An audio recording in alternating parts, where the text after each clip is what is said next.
it's that time of year again. It's already December 2025. I feel like we were just here at December 2024, but we need to do some end of year wrap up. We're going to focus on the robotics supply chain here in this video. I feel like we've talked a fair amount about robotics in 2025. So, Not just a feeling, we did. well, since it actually happened, maybe we need to talk about a robotics supply chain. Yeah, things are happening as we enter 2026. Let's break it down. We have stock lists galore. Stay tuned through the whole video. And you totally need to join Semiconductor Insider. You can join weekly live events like the one this video is taken from. You can ask us questions. You can join a community of fellow like-minded long-term investors. And we're building a research app for the semiconductor and electronics manufacturing supply chain. Make sure you check it out. You can get access to all of those benefits and our new research platform over at chipstockinvestor.com. See you over there. Of course, talking about something as complicated as a robotics device, humanoid robots, especially, still quite the hype right now. It is going to take the entire existing semiconductor supply chain to make this thing happen. Sort of similar to what we've talked about other times, like with quantum computing and some other next gen tech, AI data centers. That's kind of the current secular growth trend. It takes the entire manufacturing supply chain to get this job done. But we'll break it down a bit in parts and then we can discuss. So why are we talking about this right now? There's a lot of optimism thinking that this powerful data infrastructure will actually accelerate the development of physical AI or robotics. And in a way, it is. It's happening right now. A lot of companies are hard at work, but really more than just the hope of data center compute, pushing this industry along or maybe getting it off the ground in the first place as it pertains to humanoid robots. The real reason actually we want to address this right now is that auto, industrial, and power segment that we've been talking about for 2 years, eventually beginning a new growth cycle. It actually started to happen here in the last quarter or two, depending on the company. The second half of 2025 has begun the start of a new growth cycle. We've been in the throes of the bottom for a long time, or at least in the bottom of the U shape for a long time. If you were around back in late 2023, the talk was a hoped for V-shaped recovery for the auto, industrial, and power chip makers. And then that turned into a U-shaped recovery in 2024. And then 2025, we're just kind of talking about after the big flip from chip shortage in 2021, 2022 to chip oversupply in 2023, we've just reached this gentle upward sloping plateau. The last couple of quarters, there's been a lot of improvement, really. And we could mention just a couple of things. We haven't done an update on microchip or a full update on some of the other IDMs, but one ratio that they don't really publish in their press releases, sometimes they just mention it in earnings conference calls, is the book to bill ratio. When customer bookings are outpacing what is getting billed, when you see that ratio increase above 1.0, it's indicative of lots of orders coming in for these companies. It tends to be a bit of a leading indicator. So for microchip in particular, the last 2 quarters they had mentioned that is above 1.0 again. So positive indicator that this is actually the resumption of a new growth cycle. And maybe we should just call out a couple of other key places in the supply chain, especially in the top of the supply chain in EDA software. There's been a ton of changes in this space. Ansys was acquired by Synopsys. Synopsys spun off their Part of the optical tools. They had to spin that off. That looked Keysight. And then Renaissance purchased Altium. And then we also have AMD and Xilinx on this. You don't think of them necessarily as an EDA company, but that Xilinx is the FPGA. They do a lot of verification software as well. Specifically, when a company is doing emulation, verification, emulation of their new designs, it's oftentimes, if not the AMD old Xilinx brand FPGAs, Intel FPGAs, which is now majority owned by Silver Lake. just to maybe talk briefly about why this is important for robotics development, because it's not just the chip design itself and then verifying it, emulating it before it goes to the manufacturing floor and then sold and installed in a robot. But a lot of these companies, you recall, over the last few years, obviously the big one, Synopsys acquiring Ansys for physics simulation, but also Cadence made several physics simulation acquisitions.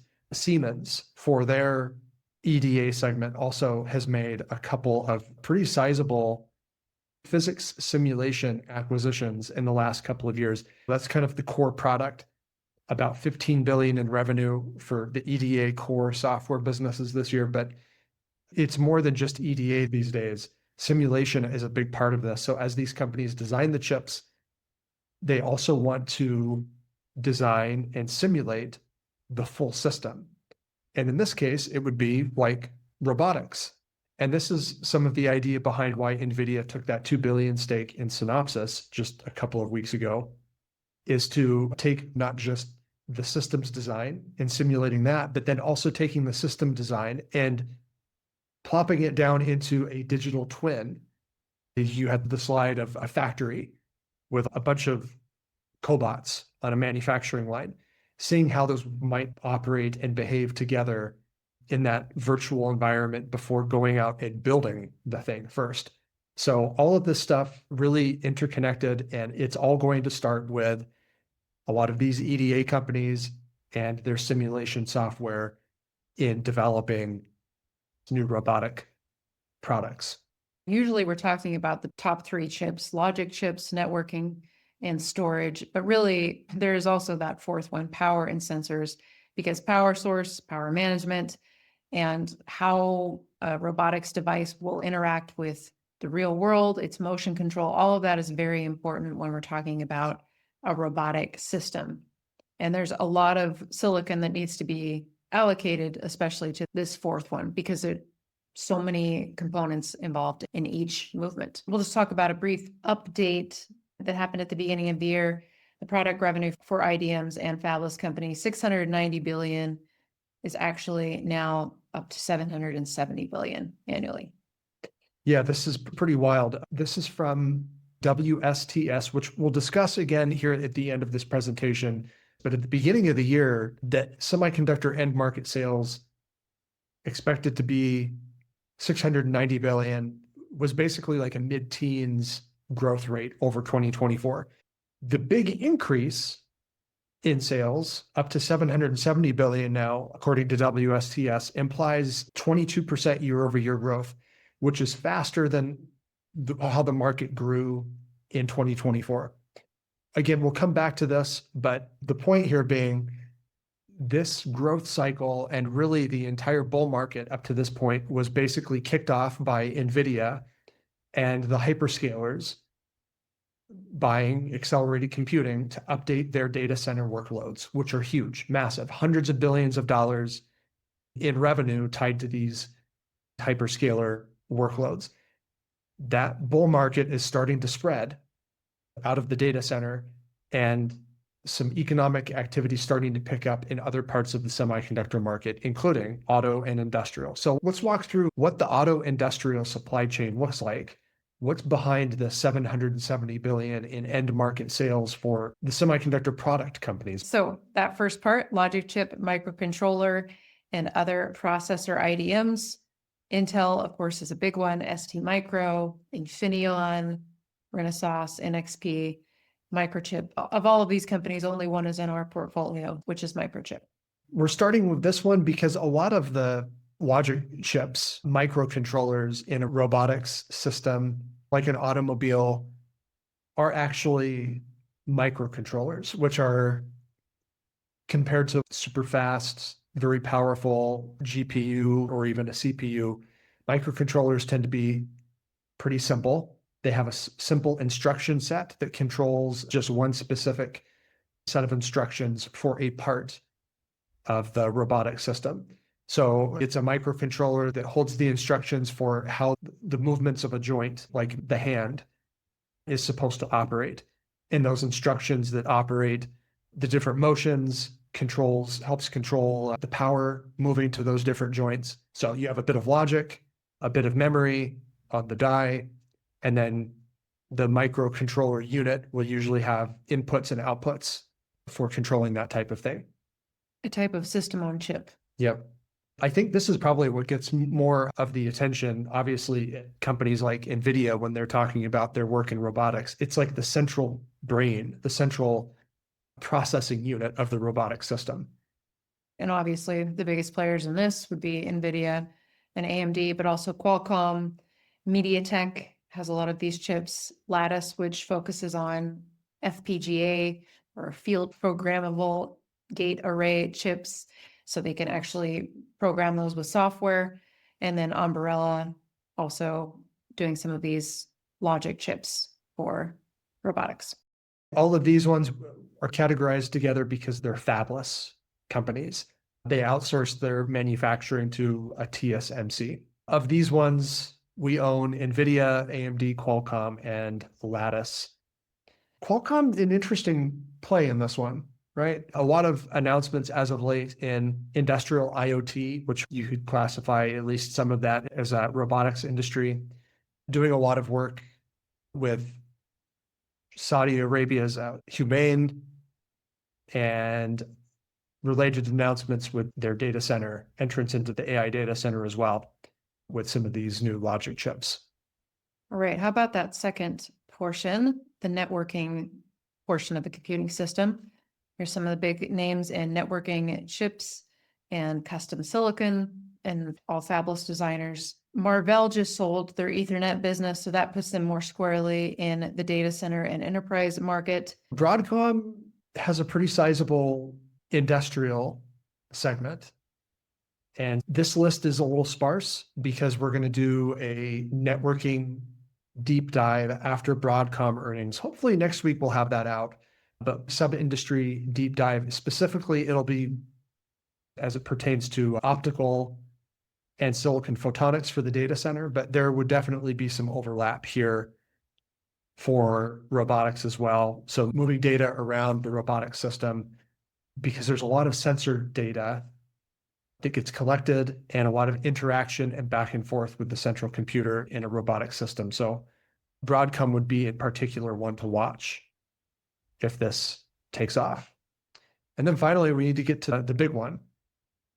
If humanoid robotics were to take off, our belief is these companies, analog power and sensors, which there's a lot of overlap with the microcontroller segment from a couple slides ago here. Some of those companies also really ought to be on this page. And then some of these companies as well, Texas Instruments, for example, would also be on the microcontroller slide. But this is where power chips come into play. So the power, regulating the power needed for different movable parts on the robotic application, and sensors. All these companies making analog sensors to intake all of that data for the robotic system to interact with the physical world around it. So these are all IDMs, integrated device manufacturers, and then there's also a bunch of sensor and MEMS fabless designers, like our Microsystems, Monolithic Power, both in our portfolio, and then there's a number of other ones as well here. But SideTime we'll probably talk a bit about because they make design MEMS and timing. MEMS for data timing in data centers, and also some work happening in automotive as well for advanced driver assist systems. So check that out if you don't know anything about SideTime yet. We'll circle back to them here. That will probably be part of the networking segment as well. But all of these things obviously would be quite important for a future robotics market, and monolithic power would be the big one here in particular. We've talked a lot about monolithic power and how it pertains to robotics in the past. I think last update was in October on that.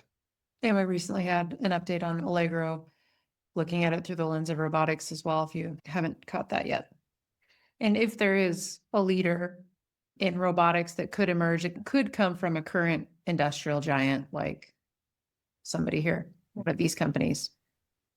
Boston Dynamics, that is 80% owned by Hyundai, 20% minority stake from Softbank. Softbank has a lot going on in robotics as well, besides just Boston Dynamics. They sold that majority stake to Hyundai a few years ago, I think for about like $1 billion. No real updated valuation on that now, but besides that, Softbank also have the joint venture with Symbotic as well in warehouse robotics. Toyota has also made some investments here and has done some work with Boston Dynamics as well. And then Tesla and Elon's very ambitious goals to get Optimus up and running, including, I guess, maybe Tesla getting into the semiconductor manufacturing business as well as part of that to supply more chips for an army of Optimus robots. Pretty crazy stuff. We're a ways off though. If Elon says a massive army of Optimus bots is a decade away, that's saying something. This is the WSTS chart that Nick referenced earlier, the World Semiconductor Trade Statistics. This is all, of course, before humanoid robots, but we're going to have to deal with some cycles, even if that was to become a thing. At least one or two growth cycles and cycle slowdowns or cycle downturns. So at this point, I guess let's shift the conversation a little bit from purely one relating to robotics, and we'll zoom back out and talk about the industry overall. Last week, we talked about this in the light of Marvell and Credo technology and some of the data center networking going on. But you notice the update here mentioned earlier, end market sales now expected to be up 22% year over year in 2025 to $770 billion. And WSTS forecasting another year of accelerating growth for 2026. Pretty crazy. The semiconductor industry end market sales reaching $1 trillion was supposed to be by 2030. We're definitely hitting it by 2030 if this actually proves to be true. Nearly $1 trillion in semiconductor end market sales now forecasted for 2026. I don't know about you, but I look at this chart and I start to get a little bit nervous. Whenever the semiconductor market historically has reached 20% sales, it tends to be an early sign that we're at or possibly nearing the end of a growth cycle. Data centers and AI are possibly extending this timeline, but I would still expect to see sometime in 2026, at the very least, signs of the growth rate starting to slow down a bit. We can't continue to build out and purchase hardware and infrastructure at a 20% plus rate forever. At some point, that rate needs to moderate a bit. So we'll see how it pans out, but that's what we're looking at here on this chart. Once again, in this market, sensors, and then within integrated circuits, analog and microcontroller products, still at a single-digit rate this year of recovery, except for sensors. It looks like sensors will hit 10% growth year over year, but maybe a bit of acceleration in those products in 2026 as they join in on this accelerated compute market. So this is where there's a lot of value still in the semiconductor industry.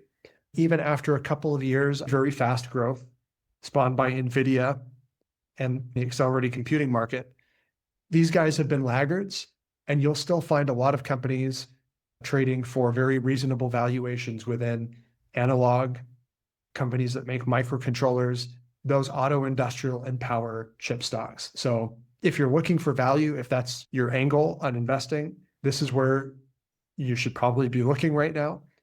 And if you have heavy allocations to logic, networking, custom silicon, memory, it looks like it's going to be an epic 2026. But again, important point to remember here, these growth rates cannot last forever. This is not software, the so-called infinitely scalable business model. At some point, this growth rate needs to slow down. So that's what we should be on the lookout for as we head into the new year.